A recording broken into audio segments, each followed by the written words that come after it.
Bon, je sais pas si on va bien nous voir. Aujourd'hui, samedi 27, on s'est séparés avec les gars parce qu'eux, ils ont quelques achats à faire, comme je l'avais dit hier. Ouais.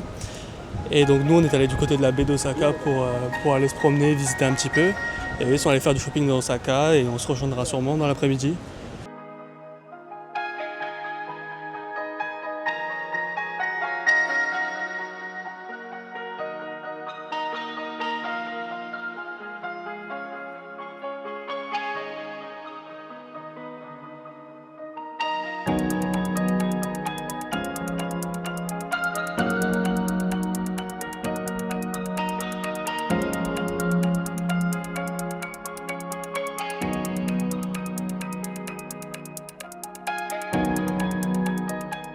Bon débrief, la grande roue c'était vraiment sympa, on a payé que 900 yens, donc c'est genre 5 €.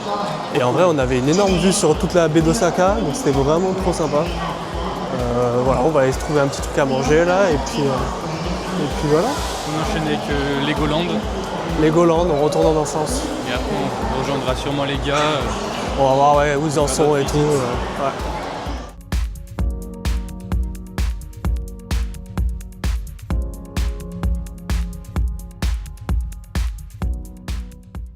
Trop bien au Japon, c'est qu'il y a des toilettes de partout. À tout moment, tu peux aller aux toilettes, que ce soit dans les gares, dans la rue, dans les combini. Il y a vraiment des toilettes de partout.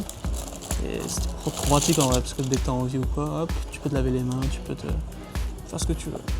Enfin, bref, on va aller manger.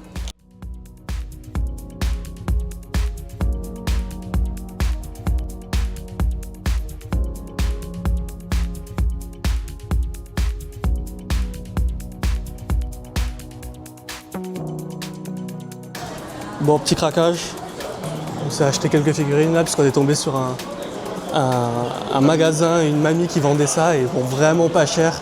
Dites-vous, les 3 figurines, on les a payées 9000 yens, donc ça fait 17 € l'unité. Donc en tout c'est quoi, c'était 50 et quelques euros. Donc franchement c'est vraiment pas cher. En France c'est x2 le prix, donc c'est vraiment des belles figurines, donc c'est vraiment cool. Bien sympa, on a fait les touristes mais bon. Il était temps.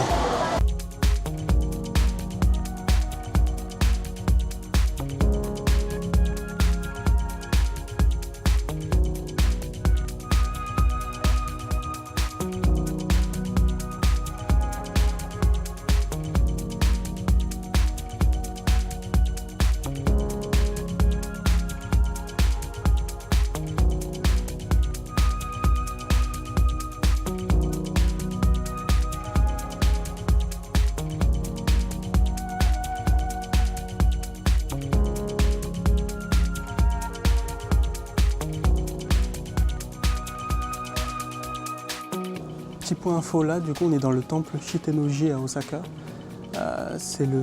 Techniquement c'est le tout premier temple bouddhiste du Japon, voilà littéralement. Il a été créé en 593 par le prince Shotoku et il est dédié notamment aux quatre grands rois dans la mythologie bouddhiste qui sont censés protéger le pays et la foi bouddhiste. Donc évidemment, comme tous les temples au Japon, littéralement, ils ont été détruits à cause des incendies et des guerres et ont été reconstruits par la suite. Mais en vrai, ça ne change rien à la beauté du temple et avoir des temples comme ça en plein milieu d'une ville remplie de buildings, je trouve ça vraiment super.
Bon, aujourd'hui, dimanche 28 septembre, on part pour une randonnée dans le nord-est de Kyoto, sur le mont Ie, je crois que ça s'appelle comme ça.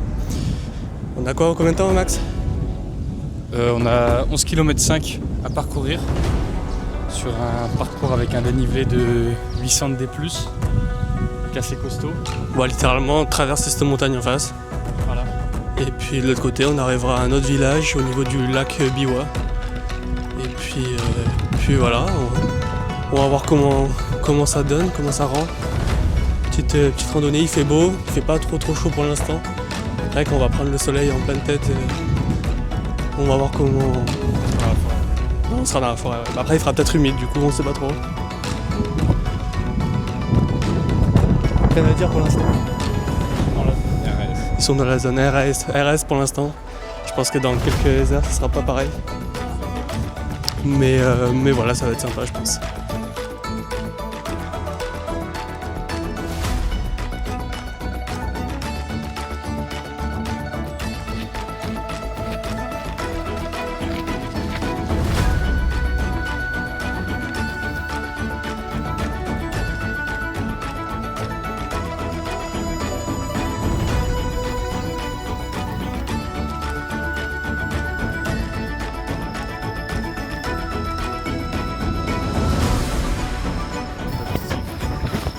Point Maxence. Petit point, bah écoute, on est quasiment à la fin de la montée. Ça s'est bien passé, nickel, sans trop de problèmes. Ça a été costaud, mais c'était cool, donc pas de regret.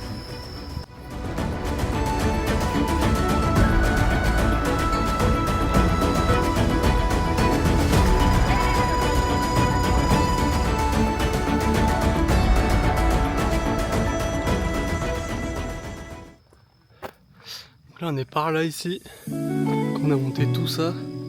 En fait de chaque côté de la montagne il y a des cable cars qui t'emmènent en haut, mais nous on a préféré le faire à pied.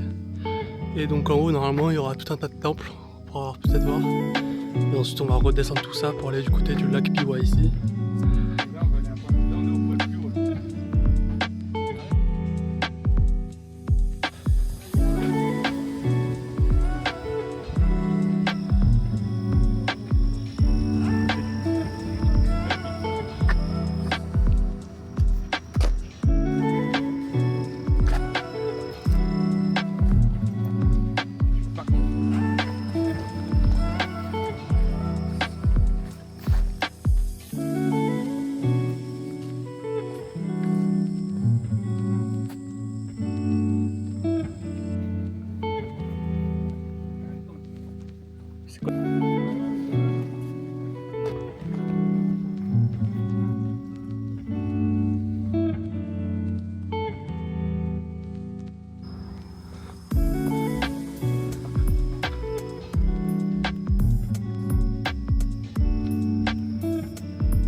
De cette randonnée, on va plutôt pas mal.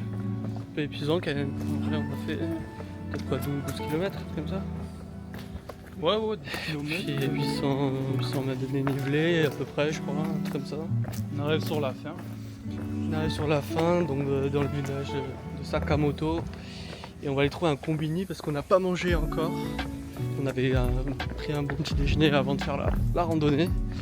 On a pris de quoi grignoter pendant le trajet et là on va aller manger correctement et puis sûrement se diriger au onsen juste après, histoire de se détendre après cette randonnée.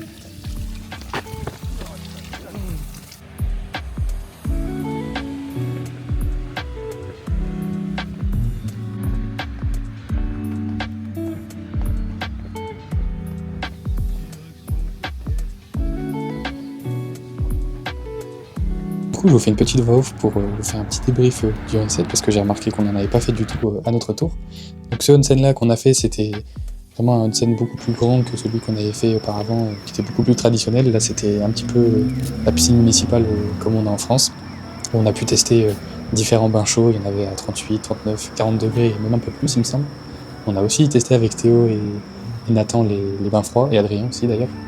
On a vraiment pu se régaler pendant 2 heures, puis après on est sorti, on a marché un petit peu, puis on est rentré tranquillement vers Kyoto pour se reposer et se préparer pour la journée qui arrivait le lendemain.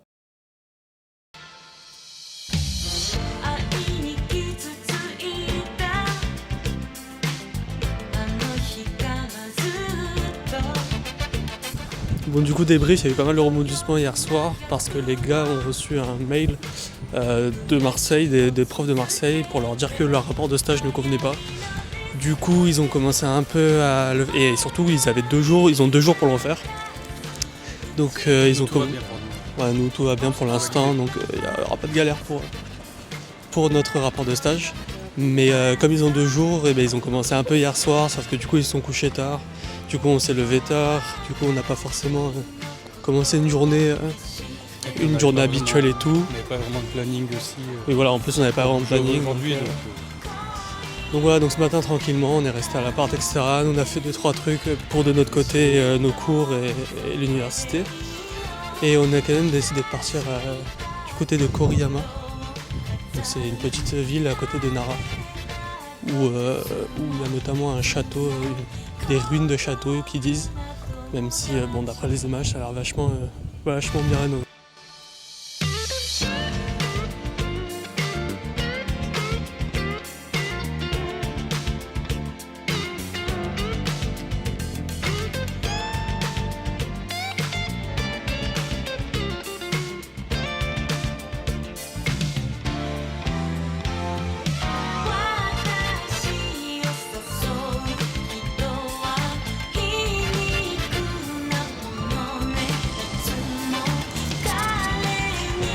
Ouais, non, c'est vraiment super beau. Bon, du coup, on est au Koriyama Castle, donc dans une ville un peu en dessous de Nara.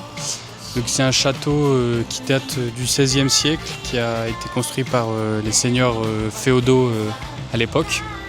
Donc, ce château-là, il fait 80 mètres de hauteur et les fortifications aux alentours, elles montent jusqu'à 40-50 mètres. Donc, c'est un plus petit château que ce qu'on a fait auparavant, mais il est quand même vachement beau. On peut voir autour tous les environs, les différentes chaînes de montagnes autour de Kyoto et Osaka. Et on peut aussi apercevoir au loin le parc de Nara, où, la première semaine où on avait pu voir toutes les biches et les grands temples avec les grands bouddhas en or. On peut aussi voir juste là-bas d'autres temples qu'on avait pu visiter la première semaine à Nara. On a vraiment une vue panoramique sur toute la région, c'est assez joli. Voilà.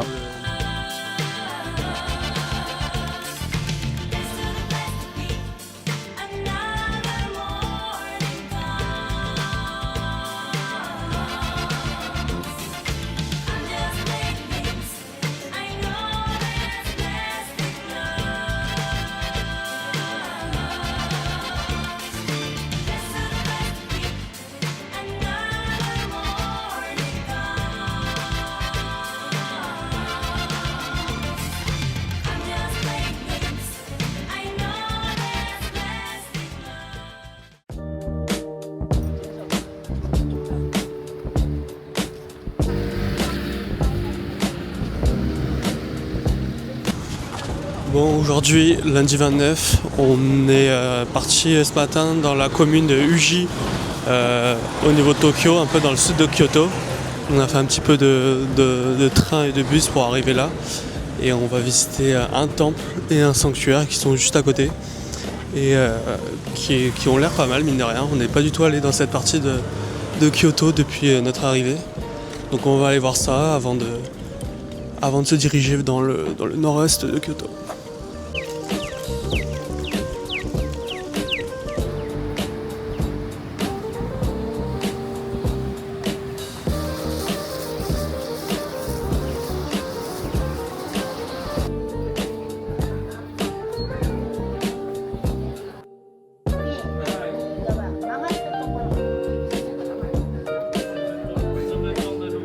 Donc en me renseignant un petit peu, en fait, j'ai appris que Uji, c'est vraiment la capitale du matcha au Japon.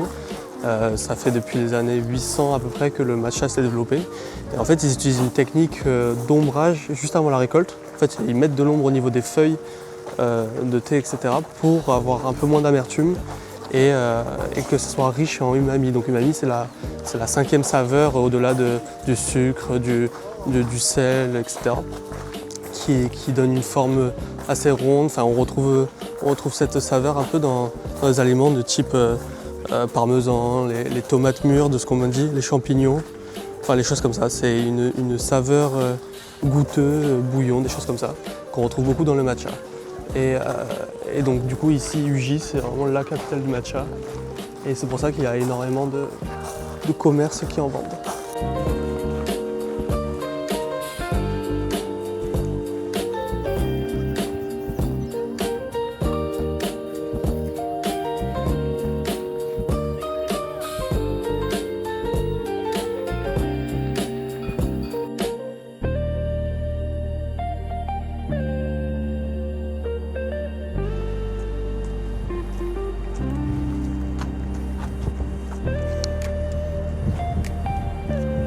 Donc là on a fini de visiter le temple, il était ma foi vraiment super beau, il était plutôt grand et il y avait plein de choses à voir, dont un petit musée à l'intérieur et tout. Et donc on traverse la rivière d'Uji, donc littéralement c'est pour ça d'ailleurs que la ville s'appelle Uji, parce que la rivière de base s'appelle Uji, pour aller de l'autre côté et voir un sanctuaire.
Alors un peu déçu de ce pavillon?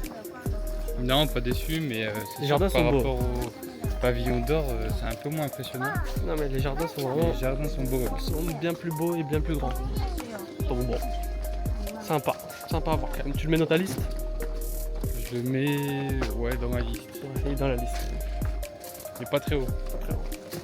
Top 6. 7. Top 7.